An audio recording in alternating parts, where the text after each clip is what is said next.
Hello everyone. आज की इस वीडियो में मैं पीजीटी 2016 का क्वेश्चन पेपर कंटिन्यू करूंगा।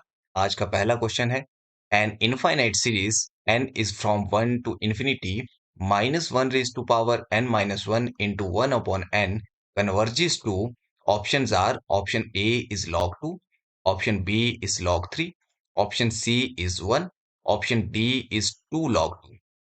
Log of one plus x की जो सीरीज एक्सपेंशन रहती है वो रहती है x minus x square by two plus x cube by three minus X की power four by four plus so on.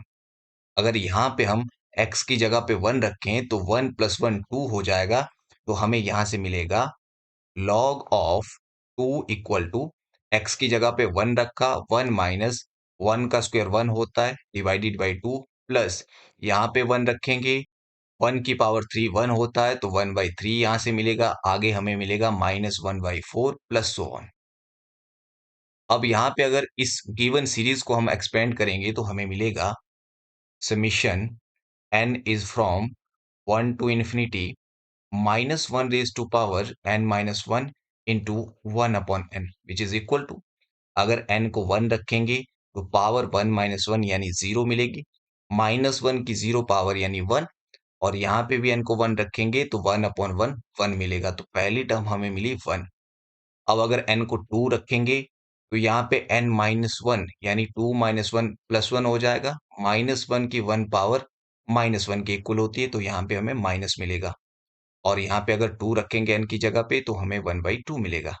और वैसे भी अगर माइनस वन की ऐसी पावर हो तो साइन अल्टरनेट चलते हैं, पहला अगर प्लस आया है फिर नेगेटिव आएगा फिर प्लस फिर नेगेटिव, तो यहाँ पे नेक्स्ट आ जाएगा प्लस, और n को थ्री रखेंगे तो हमें वन बाई थ्री मिलेगा, आगे माइनस आ जाएगा, n को फोर रखेंगे वन बाई फोर मिलेगा प्लस वन। ये सीरीज एक्सपेंड हुई जो गिवन सीरीज थी। अब ये वाली सीरीज इस सीरीज के इक्वल है और इसकी वैल्यू हमारे पास थी log 2। इसका मतलब जो ये गिवन सीरीज है ये कन्वर्ज करेगी log 2 को, तो यहाँ पे ऑप्शन ए सही ऑप्शन होगा। Next question is the sequence 1 plus minus 1 raised to the power n. Option R converges, option B is diverges, option C is oscillate finitely, option D is oscillate infinitely. हमारे पास sequence given है 1 plus minus one raise to the power n। अब अगर यहाँ पे n को 1 रखेंगे तो हमें फर्स्ट टर्म मिलेगी, तो n को 1 रखा तो हमें मिला 1 plus minus one raise to the power one which is equal to one, और minus one raise to the power one होता है माइनस वन, तो यहां से हमें मिलेगा जीरो। तो पहली टर्म हमें सीक्वेंस की मिली जीरो।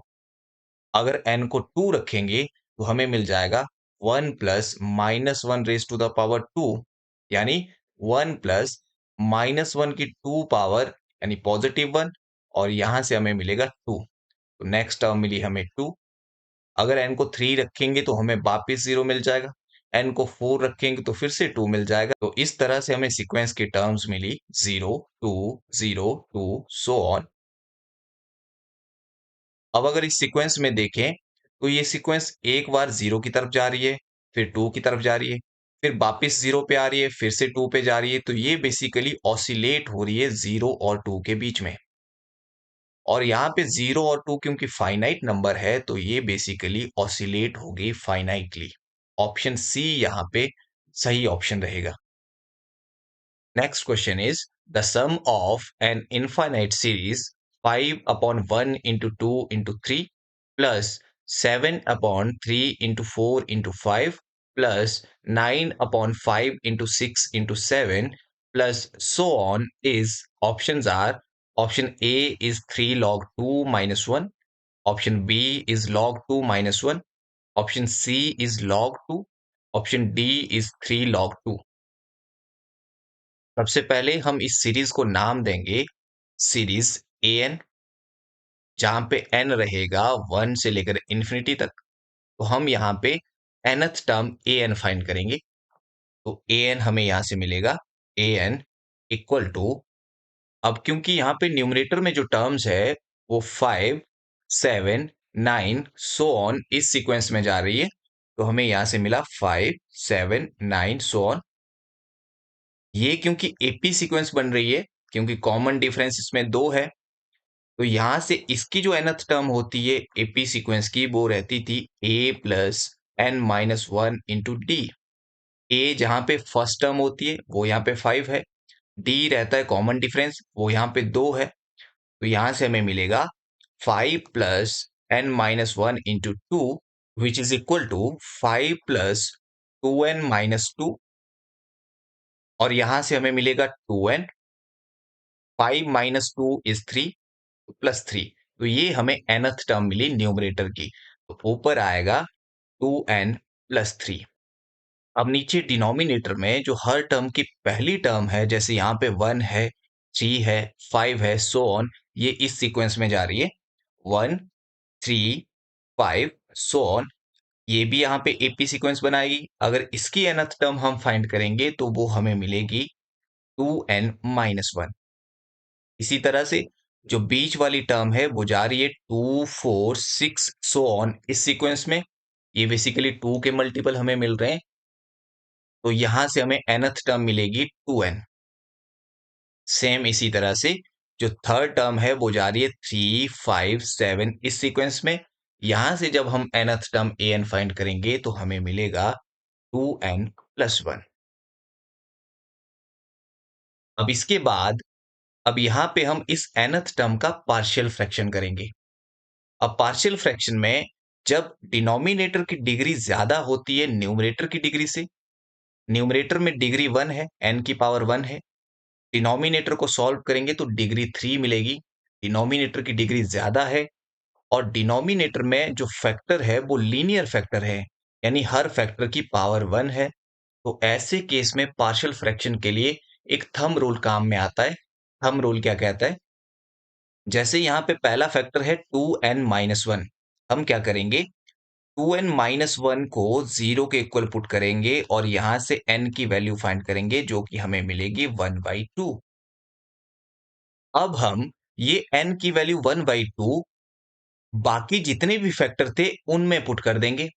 इस फैक्टर से जिससे हमने n की वैल्यू निकाली है उसमें पुट नहीं करेंगे, क्योंकि अगर यहाँ पे पुट कर दी वैल्यू तो यहाँ से हमें 0 मिलेगा, डिवाइड में 0 आ जाएगा तो वो डिफाइन नहीं होगा। तो यहाँ पे पुट नहीं करना, बाकी जितने भी फैक्टर है वहां पे हम n की जगह 1/2 पुट करेंगे। तो हमें यहाँ से मिलेगा, अगर यहाँ पे हमने n की जगह 1/2 रखा तो 2 इंटू 1/2 हो जाएगा 1, प्लस 3 हो जाएगा 4। ऊपर हमें मिलेगा 4 डिवाइडेड बाई, यहाँ पे पुट नहीं करना है, यहाँ पे ऐसे रखेंगे 2n माइनस वन इंटू, यहाँ पे अगर n की जगह हमने 1/2 पुट किया तो 2 से 2 कैंसिल होगा, यहाँ से हमें मिलेगा 1 इंटू, अगर यहाँ पे हमने n की जगह 1/2 पुट किया, 2 से 2 कैंसिल हुआ, यहाँ पे 1 मिलेगा, तो 1 प्लस 1 2 हो जाएगा, तो यहाँ से हमें 2 मिलेगा।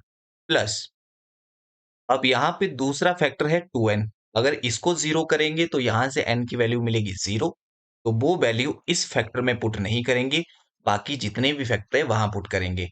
अगर यहाँ पे न्यूमरेटर में n को 0 पुट किया तो ऊपर हमें मिलेगा 3 अपॉन, अगर यहाँ पे n को 0 पुट किया तो यहाँ से हमें मिला -1। यहाँ पे पुट नहीं करना है क्योंकि यहाँ से हमने वैल्यू फाइंड किए, तो 2n एज इट इज आएगा। यहाँ पे अगर n को 0 पुट किया तो यहाँ से हमें मिला 1 प्लस, अब लास्ट वाले फैक्टर को अगर 0 पुट करेंगे तो यहां से हमें n की वैल्यू मिलेगी -1/2, जो कि यहाँ पे पुट नहीं करेंगे, बाकी हर फैक्टर में पुट करेंगे। तो अब हमें मिलेगा, यहाँ पे अगर हमने n की जगह माइनस हाफ रखा तो 2 से 2 कैंसिल, 3 माइनस 1 2 आ जाएगा, तो ऊपर हमें 2 मिला। यहाँ पे अगर n की जगह माइनस हाफ रखा तो 2 से 2 कैंसिल, -1 -2 हो जाएगा। और अगर यहाँ पे हमने n की जगह माइनस हाफ रखा तो यहाँ से हमें मिलेगा -1, और इसके साथ एक फैक्टर रहेगा 2n प्लस वन, तो यहाँ पे मैं लिख देता हूँ 2n प्लस वन। अब इसके बाद यहाँ पे क्योंकि 2 से 2 कैंसिल हो जाएगा, तो नेक्स्ट पेज पे हमें मिलेगा देयरफॉर an इक्वल टू, अब क्योंकि 2 से 2 कैंसिल हुआ तो ऊपर 2 आया, नीचे 2n माइनस वन है, तो यहाँ पे मिला 2 अपॉन 2n माइनस वन।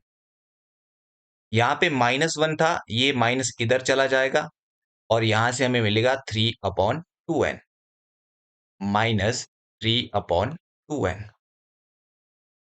इसके बाद यहाँ पे -2 -1 +2 हो जाएगा और ये +2 ऊपर वाले 2 के साथ कैंसिल होगा, तो यहाँ पे हमें मिलेगा 1/2n+1। तो आगे हमें मिला 1/2n+1। इसके बाद हम क्या करेंगे, यहाँ पे 2/2n-1 था। इस 3/2n को हम कैसे लिखेंगे? -2/2n -1/2n। अगर एलसीएम लेंगे तो वही 3/2n आएगा और इसके बाद यहाँ से आगे 2n+1 which is equal to, अब इन दो फैक्टर से हम ऊपर से 2 कॉमन लेंगे, तो यहाँ से हमें मिलेगा 2 बाहर चला गया, यहाँ पे रह गया 1/2n-1, आगे -1/2n और आगे प्लस पहला फैक्टर ये था -1/2n प्लस 1/2n+1 और यहाँ पे ब्रैकेट क्लोज। ये वैल्यू थी an की, लेकिन हमने समीशन an फाइंड करना है, यानी सम फाइंड करना है, तो यहाँ से हमें मिलेगा summation n from 1 to infinity an equal to 2 summation n from 1 से लेकर इंफिनिटी, पहला फैक्टर मिला 1/2n-1 -1/2n। अब यहाँ से आगे, यहाँ पे मैं लिख देता हूँ plus summation n is from 1 to infinity और आगे ब्रैकेट में -1/2n प्लस 1/2n+1। अब नेक्स्ट पेज पे चलते हैं। This implies summation n equal to 1 से लेकर इंफिनिटी an इक्वल टू, यहाँ पे 2 था और ब्रैकेट के अंदर, अब यहाँ पे अगर इस टर्म में n को हम 1 पुट करेंगे, तो यहाँ पे n को 1 रखा, 1/2 इंटू 1-1, यानी 2-1 हो जाएगा, जो कि 1 के इक्वल होता है, तो यहाँ पे हमें 1 मिला। आगे भी अगर n को 1 रखेंगे तो 1/2 मिल जाएगा, तो यहाँ से हमें मिला 1 - 1/2 प्लस, अगर अब n को 2 पुट करेंगे तो यहाँ पे 2 n की जगह पे रखेंगे, 2 2 ज़ा 4 -1 यानी 3 मिलेगा और यहाँ पे अगर n को 2 रखेंगे तो 4 मिलेगा, तो यहाँ से हमें मिलेगा 1/3 - 1/4 और ऐसे ये सीरीज चलेगी। प्लस ब्रैकेट, अब यहाँ पे अगर n की जगह पे 1 रखेंगे तो हमें मिलेगा -1/2 और यहाँ पे अगर n की जगह 1 रखेंगे तो हमें मिलेगा 1/3। तो यहाँ से हमें मिला -1/2 प्लस 1/3। अगर यहाँ पे n की जगह पे 2 रखेंगे तो हमें मिलेगा -1/4 और अगर यहाँ पे 2 रखेंगे तो 1/5 हमें मिलेगा। तो यहाँ से हमें मिला -1/4 प्लस 1/5 माइनस सो ऑन और ऐसे ये सीरीज चलेगी। अब हमने फर्स्ट क्वेश्चन में देखा था कि log 2 की जो सीरीज एक्सपेंशन होती है वो होती है 1 - 1/2 plus 1/3 minus 1/4 plus so on. तो यहाँ पे ये log 2 की सीरीज एक्सपेंशन बन रही है, यहाँ पे भी बन रही है, लेकिन यहाँ पे 1 की कमी है। अगर मैं यहाँ पे 1 ऐड कर दूं, अब ये log 2 की सीरीज एक्सपेंशन बनेगी। 1 हमने अपनी मर्जी से ऐड किया है, तो इसको बैलेंस करने के लिए -1 भी हम करेंगे। तो यहाँ से हमें मिला ये वाला 2 और आगे log 2 प्लस ये भी log 2 है, तो log 2 और आगे -1। 2 log 2 प्लस log 2 हो जाएगा 3 log 2 -1। तो यहाँ से ऑप्शन ए सही ऑप्शन होगा, 3 log 2 -1। Next question is, for the set G having elements -2, -3/2, -4/3, so on, which one of the statement is true? Option A is G is unbounded. Option B is infimum of G equal to -2 and supremum of G equal to infinity. Option C is infimum of G equal to -3/2 and supremum of G equal to -1. And option D is infimum of G equal to -2 and supremum of G equal to -1. Infimum को greatest lower bond भी कहा जाता है, greatest lower bond, और supremum को कहा जाता है लीस्ट अपर बॉन्ड। अब यहाँ पे सेट में हमारे पास एलिमेंट्स दिए हैं -2, -3/2, -4/3, so on। सबसे पहले तो ये वाला ऑप्शन तो नहीं हो सकता, सुप्रीमम इंफिनिटी नहीं हो सकता। सुप्रीमम यानी लीस्ट अपर बॉन्ड एक रियल नंबर होता है, तो ये फाइनाइट होना चाहिए। अगर इंफिनिटी आए तो उस केस में हम कहते हैं कि सुप्रीमम एग्जिस्ट नहीं हुआ, और उस केस में सेट को कहा जाता है अनबाउंडेड अबव। तो ये वाला ऑप्शन तो नहीं होगा। उसके बाद अब यहाँ पे एलिमेंट दिए थे -2, -3/2, -4/3, सो ऑन। -2 यहाँ पे पहला एलिमेंट था, -3/2 को हम लिख सकते हैं -1.5, और -4/3 को लिखा जा सकता है -1.3 बार, सो ऑन। अब यहाँ पे पहला एलिमेंट -2 है, इसके बाद जो इसका नेक्स्ट एलिमेंट है -1.5, वो -2 से बड़ा है। अब इसके बाद -1.5 से बड़ा नंबर -1.3 बार होता है। तो बेसिकली आगे वाला नंबर हमें बड़ा नंबर मिल रहा है। तो सबसे छोटा नंबर यहाँ पे ये रहेगा।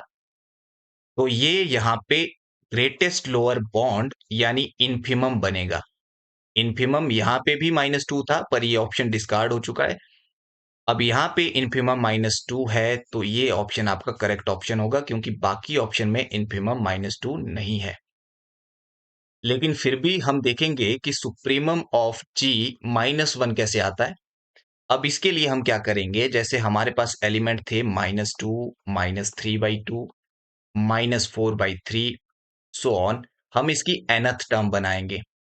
अब यहाँ पे -2 को मैं लिख सकता हूँ -2/1। तो अगर nth टर्म यहाँ पे बनाएं, नीचे नंबर आ रहे हैं 1, 2, 3, पहली पोजीशन पे 1, सेकंड पे 2, थर्ड पे 3, तो nth पे n आएगा। ऊपर फर्स्ट पे 2 आ रहा है, सेकंड पे 3 आ रहा है, तो nth पे n+1 आएगा। अगर ऐसे किसी को क्लियर नहीं होता है, तो एक क्वेश्चन हमने किया था जिसमें जैसे अगर न्यूमरेटर में यहाँ पे नंबर देखें तो 2, 3, 4 है, ऐसी सीक्वेंस जा रही है। यहाँ पे ये एपी सीक्वेंस बनेगी, तो इसकी nth term a plus n minus 1 into D वाले फॉर्मूले से हम निकाल सकते हैं, तो यही n+1 वहां पे आएगा। और साथ में यहाँ पे हर टर्म में माइनस था, तो यहाँ पे माइनस लग जाएगा। अब ये सीक्वेंस इंफिनिटी की तरफ जैसे जाएगी, तो वहां पे हमें वो बॉन्ड मिलेगा।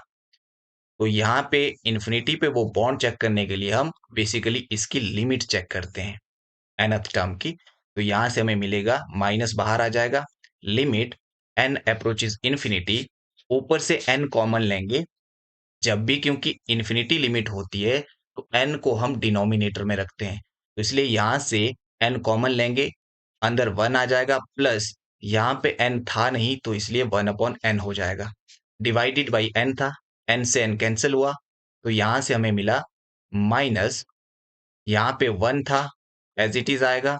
1/n की limit n approaches to infinity पे 0 होती है, यानी 1/इंफिनिटी 0 होता है लिमिट के केस में, तो यहाँ पे 0 आएगा, और ये बना अंदर 1 बाहर माइनस, तो ये -1 बना, इसीलिए ऑप्शन डी यहाँ पे सही ऑप्शन रहेगा।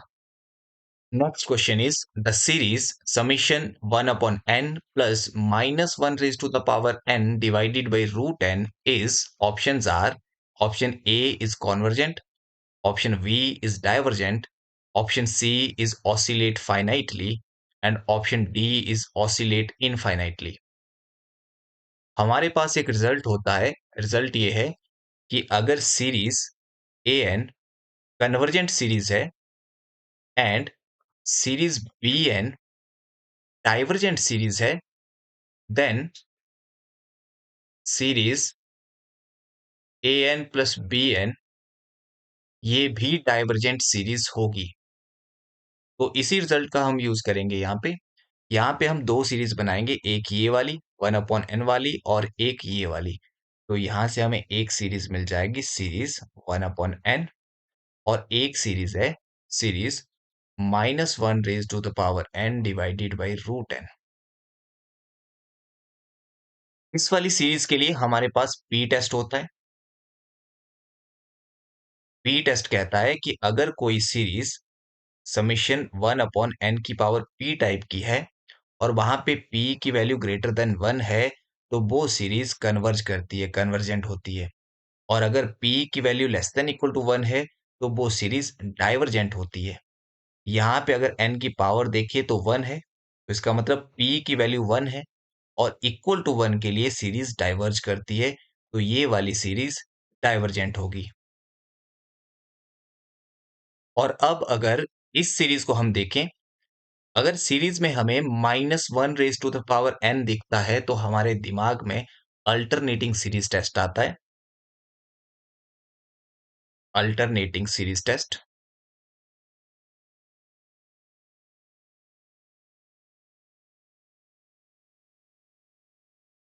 ये टेस्ट क्या कहता है कि अगर कोई सीक्वेंस हमारे पास है Cn, अगर वो पॉजिटिव टर्म की सीक्वेंस है, यानी उसकी सारी टर्म पॉजिटिव टर्म है, next sequence Cn decreasing sequence है, डिक्रीजिंग सीक्वेंस है, और थर्ड ये Cn सीक्वेंस अगर जीरो को कन्वर्ज कर रही है, देन इस केस में series -1 raise to the power n Cn ये कन्वर्जेंट होगी।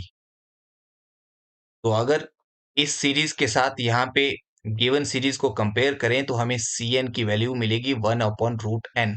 अब नेक्स्ट पेज पे चलते हैं, तो यहां से हमें Cn मिला 1/√n।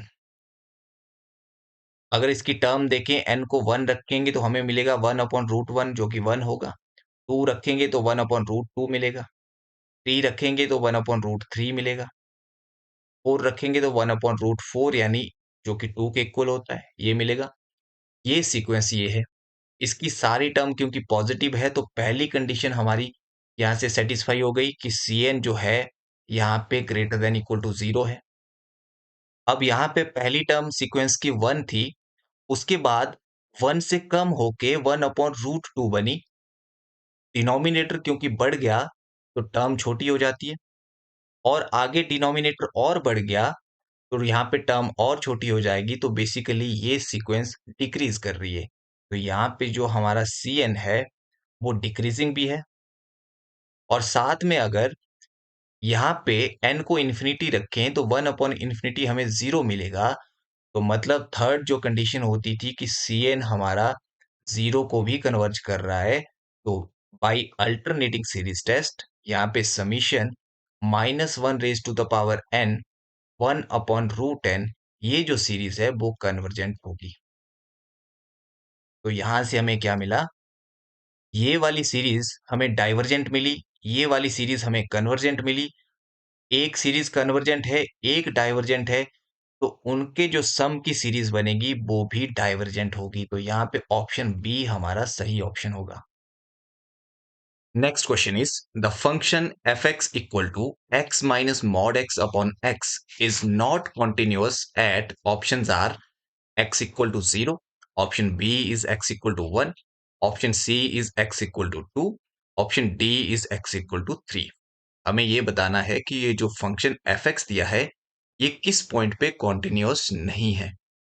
तो यहाँ पे हमारे पास गिवन है function f of x equal to x minus mod x upon x which is equal to, इसे हम लिख सकते हैं, क्योंकि हमें पता है जो मॉड फंक्शन होता है उसको डिफाइन किया गया है। एक इसकी वैल्यू होती है x, अगर x की वैल्यू 0 या 0 से बड़ी हो, और एक वैल्यू इसकी रहती है -x, अगर x आपका नेगेटिव हो। तो अब यहाँ पे भी हम मॉड x की जगह इसकी दोनों वैल्यू लिखेंगे, एक बार x एक बार -x। तो पहले हमने मॉड x को हटाया, उसकी जगह x लिख दिया डिवाइडेड बाई x। इस केस में हमने देखा था कि x greater than equal to 0 होना चाहिए, तो यहाँ पे मैं लिखूंगा x greater than 0। Equal to इसलिए नहीं लगाया क्योंकि अगर x इक्वल टू 0 हुआ, यहाँ पे x डिनोमिनेटर में है, तो डिनोमिनेटर 0 हो जाएगा, जो कि नहीं होना चाहिए। और दूसरा केस था, मॉड x को हटा के उसकी जगह पे -x लिखेंगे, तो ये आ जाएगा x माइनस मॉड x को हटाया, उसकी जगह पे -x लिखा डिवाइडेड बाई x, और यहाँ पे x रहेगा लेस देन 0। अब यहाँ पे आप देख सकते हैं कि क्रिटिकल पॉइंट हमारा 0 आया। यहाँ पे जो पॉइंट होता है उसे क्रिटिकल पॉइंट कहते हैं जिस पे फंक्शन की वैल्यू चेंज हो रही है। तो अगर ये फंक्शन किसी पॉइंट पे कॉन्टिन्यूअस नहीं होगा तो वो यही पॉइंट हो सकता है, इसके अलावा कोई और पॉइंट नहीं हो सकता। तो इसीलिए यहाँ पे ऑप्शन ए हमारा सही ऑप्शन हो जाता। और दूसरी बात ये भी है कि हमें पता होता है कि कॉन्टिन्यूटी की कंडीशन क्या होती है। कॉन्टिन्यूटी कहती है कि लिमिट एग्जिस्ट होनी चाहिए, यानी left hand limit right hand limit के इक्वल होनी चाहिए और वो फर्दर इक्वल होनी चाहिए उस पॉइंट पे फंक्शन की वैल्यू के। तब हम कहते हैं कि इस पॉइंट ए पे फंक्शन कॉन्टिन्यूअस हो जाता है। लेकिन यहाँ पे अगर आप देखें तो एफ ऑफ जीरो तो डिफाइन ही नहीं हुआ है। तो अगर एफ ऑफ जीरो ही हमारे पास नहीं है तो वो कॉन्टिन्यूअस नहीं हो सकता।